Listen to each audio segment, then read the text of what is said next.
everyone. Hi. Welcome. One moment. Thank you. So I'm going to talk about crowdsourcing, how far crowdsourcing has come in recent years. We think it's been pretty impressive. I'm going to start off with a fact that's been argued quite a bit this morning because I said it before I was going to talk. This is true. 4 billion people have never used the internet. It's a fact that a lot of people don't quite understand. There's just over 7 billion people on the planet.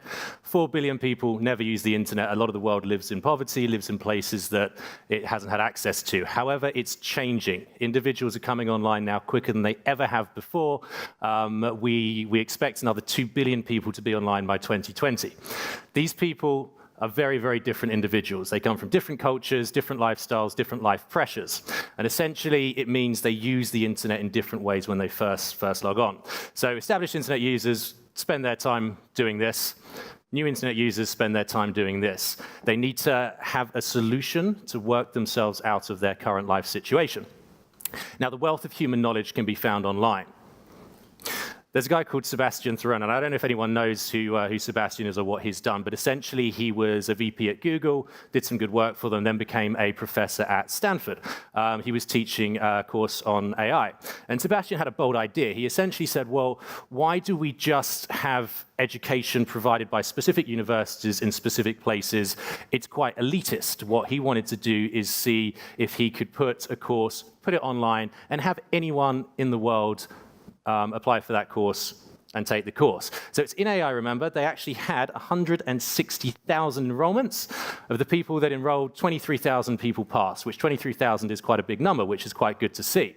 Now, what he did is the students at Stanford took the course at the same time as students elsewhere across the globe, because they wanted to compare, are people in these certain locations more intelligent than people from other locations? It was kind of seen that the established world produces a better class of knowledge as far as what it gives to their education. Now, of the top 400 students that year, not a single one of them went to Stanford. So it kind of proved that people in various different lifestyles, various different places in the world have actually very, very good talent to give to the world. So this company, if you guys know it, came as a result of that. So we've had this thing where we think the developed world is where all the skills lie, developing countries not so much. Well, in the developed world, this is happening right now. So I think it proves that that's not necessarily the case either. So what's going on right now? How can we take advantage of that? Startups, every company can call themselves a startup. Everyone wants to be an entrepreneur. What do startups need? They need talent. They need people to do the work for them. And if they can do that in a good way that's better than how people have traditionally been employed, all the better. So what Freelancer.com is, that hasn't quite worked out. We're the world's largest freelancing and crowdsourcing marketplace by number of users and by number of jobs posted. Essentially, this is us. I'm going to make this as least salesy as I possibly can, but I need to explain to you exactly what we do and how we work in order for you to understand what we're talking about. So we've got 21 million users, over 10 million pieces of work have been completed. We empower entrepreneurs globally. Not entrepreneurs now, small businesses, startups, SMEs, consumer employers, and we connect them to a large, high-quality, on-demand entrepreneurial workforce. So we help small businesses and startups and entrepreneurs turn a spark of an idea into reality. You want a product built, you want something done. We have over 950 categorized types of jobs on the site at the moment, but you're only limited to what your imagination is, essentially. And we connect you to individuals all across the globe. We have people completing this work who might live in Brussels, I live in London, rent's expensive there. Maybe it's a good solution to earn some money to supplement my income to help me afford to live in a very expensive city. Or we have people in third world countries who are working themselves out of poverty using our site, upskilling themselves online, and then being able to connect to organizations all across the globe. I'll make this as least salesy as I said. This is what a standard project page looked like. So you post a project, you say, I need to do something. We give you drop-down lists, and you basically define the type of work that you want completed on the site. And then it connects you to freelancers. This is a typical example of a freelancer's profile page. It gives you a bit of information about what the individual is. It gives you a bit of information about what they've done in their past. We have then 5-star rating systems. You can hire them immediately. We have then metrics to try and prove to you exactly what these people are like and how confident you should be to work with them. For example, jobs completed within budget, on time, and the rehire rate as well. So the amount of times an employer's rehired that same freelancer. That's then the bottom of the profile page, reviews from previous employees, which they can't choose to post. They're posted automatically and they can't change that text. And then verifications around security, so you know who they are. That's it. Now, that's out of the way. So we also have what we call a contest platform, and this is where crowdsourcing really comes into effect. So contests, we had over 120,000 contests posted in 2015, and essentially it's a similar thing, but it turns it on its head slightly, where people will actually complete the work for you in a crowdsourced way, and you award an amount of money to the person you think did the best work. This is an example of one of those contests. This is one I ran myself. I was throwing a party at Halloween, and I wanted someone to design me a zombie unicorn for my invite. So if you look, we've got the selections of the designs here. I chose the one in the top left corner, and I got the same designer to design that invitation for me. Go a step further. Crowdsourcing, it's not just about specific types of jobs. It could be about actually building an entire business as well. So this is an example of this as well. This is actually a friend of mine who, when I told him what our site was doing, he thought, oh, I'll give that a try. So what he did was he wanted to build a business selling inflatable pool toys. Lives in a hot country, he can do that there. So he said, okay, I'm going to get someone to design me a 3D rendering of my products. I want my product to be an inflatable bird. So he awarded it to the top left, cost him $452, as you can see. And so he had a 3D rendering of a product. What he then did was build his entire business online through crowdsourcing. So he got somebody to make the web page for him. He got somebody to design the packaging for him. He found the manufacturer on the site. He found the distributor on the site. He sells the each unit for $16. Sorry, it costs $16 per unit to make. Sells it for $99. Currently doing $1,200 a day in sales at the moment. He does nothing. The whole business is crowdsourced online through our platform. So when you think about this, it's not bad. It gets to a stage where it's pretty good. So I'm here to talk about what we call the NASA narrative. And essentially, we saw this taking off really, really well. And we thought, well, should we limit this to small businesses, to entrepreneurs, or should we think a bit bigger? The whole world is coming online. Let's see what we can do. So last year, we managed to partner with NASA. So NASA uses to crowdsource solutions to problems they face upon the International Space Station. Okay, this is getting interesting now. How handy can this be? So they started off with very simple contests on our site to basically test it out and see if it would work. So this was the very first one, a 3D model of a flashlight to be used by a robotic astronaut on board the International Space Station. So a 3D rendering of a tool that was done for $50. So we then called them the Robonaut Challenges, and I'll go into what the Robonaut is in a little bit.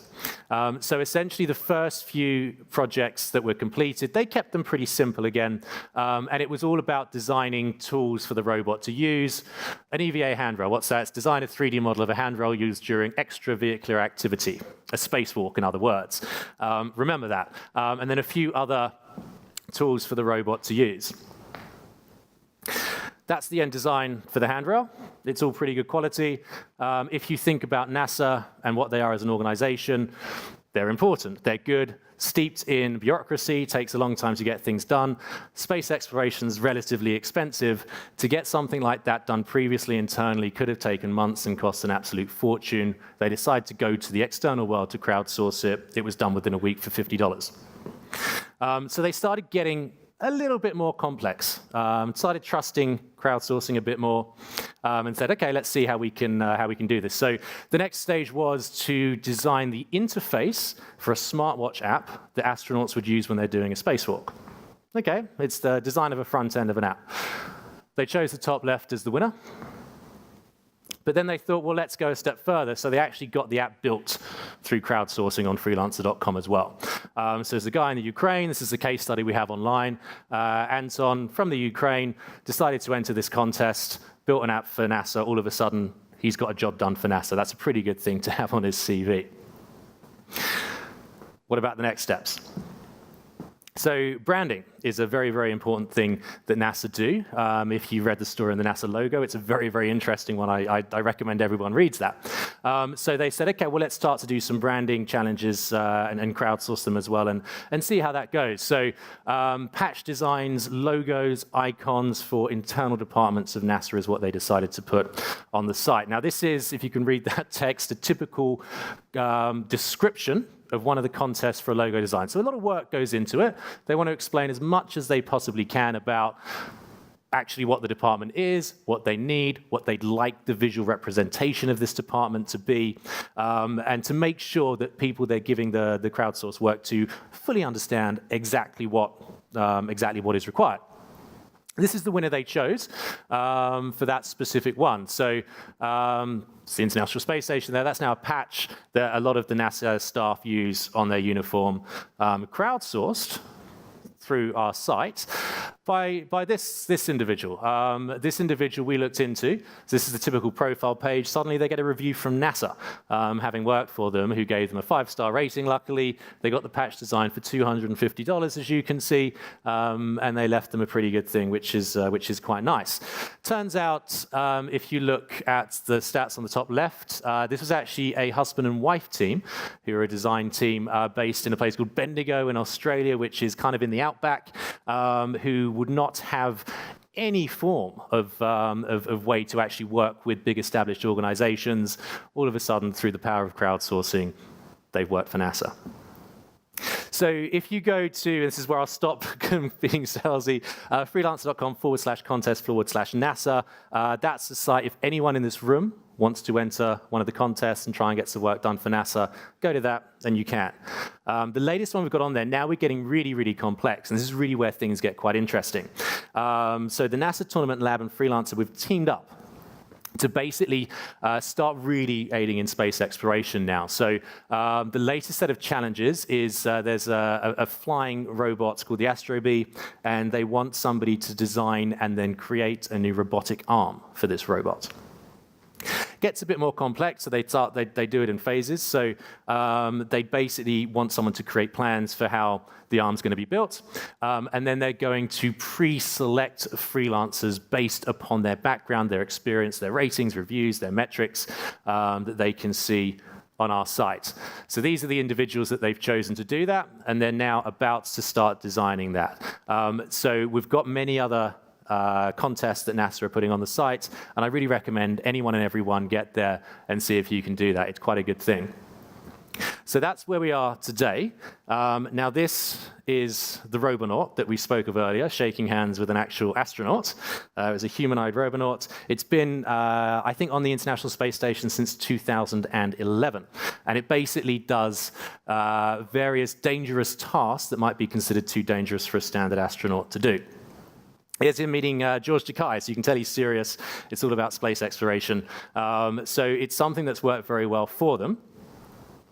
This is the Robonaut actually on the International Space Station. Now, pictured here with a zero-G leg upgrade, which the Robonauts will climb using external handrails. This is the picture of the International Space Station with the Robonaut doing some weird kind of split movement there. But then you can see the Robonaut is holding on to the handrails that were crowdsourced on freelancer.com. So we've got to a stage now where this is photographic proof that crowdsourcing is actually being used in space exploration. It's come a very, very long way. And that's my presentation. Thank you very much. We've got time for 1 or 2 questions. All right. How do you make sure that by this website it doesn't become a race to the bottom with hourly prices? So if you go back to the profile pages that I showed, you've got the metrics that you had in the top right-hand corner. Now those metrics are based on obviously previous work, but previous recent work. We base it on work that's been completed 3 months previously. And what we've found is that it's not a race to the bottom at all. We have 47% of all completed projects on our site are awarded to the medium or higher bidder. People are looking at quality, people are looking at the metrics, they want confidence that that's happening. It's up to the employer's choice, obviously, but everyone's using those metrics, and what we're seeing is it's not that case at all. No more questions? Okay, thank you. Joe. Thank you very much. Thank you very much. For you. Oh, thank you. I'll take that off you.